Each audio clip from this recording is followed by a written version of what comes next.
बनवू शकता. ज्या तुम्हाला पाणी पातळ भाजी पाहिजे असेल तर तुम्ही त्याच्यात पाणी पण ॲड करू शकता.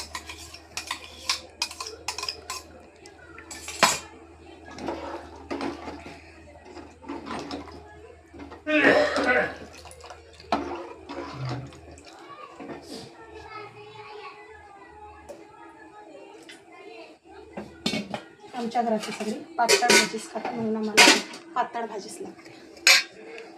आता त्याच्यात चवीनुसार थोडंसं मीठ ॲड करूया.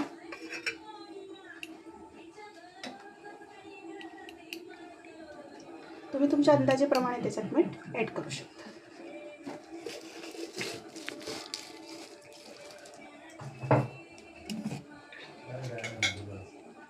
स्टार्ट.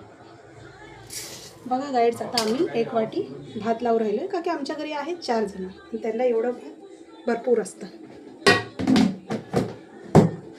हे मी 1 वाटी इंद्रायणी तांदूळ घेतले भातासाठी आणि आता मी भात लावते. पहिले तांदळाला चांगले धुवून घेते.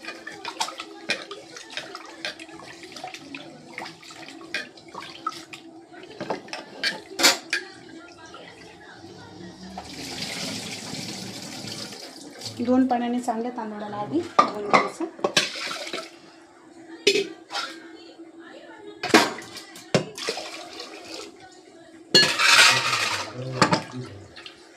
स्टार्ट. आता मी थोडंसं चवीनुसार त्याच्यात मीठ ॲड करते. तुम्हाला जर मीठ भातात तुम्ही नसेल घालत तर नका घालू, का की आम्हाला तर भातात मीठ लागतं, तर आम्ही थोडंसं चवीनुसार मीठ करतो. थोडं चांगलं मिक्स करून द्यायचं.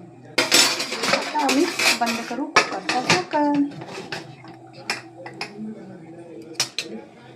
आता करूया गॅस चालू. की आज आमच्या घरी सगळ्यांचे संकष्टीचे उपवास आहे. तो आजचा बेत आहे आमचा मटकीची भाजी, भात, चपाती आणि बाहेरून आणल्याची ही गोड जिलेबी बाप्पासाठी. तर पहिले प्रसाद आपण बाप्पालाही देऊया, त्याच्यानंतर आपण खाऊया. स्टार्ट. बघा मंडळी, आता भाजीला किती छान उकळी आलेली आहे आणि भाजीचा खमंग वास पण खूप येतो.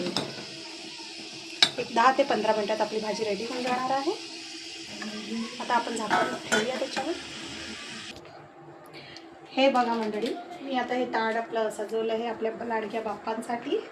तर चला आपण आपल्या लाडक्या बाप्पाला नैवेद्य देऊया.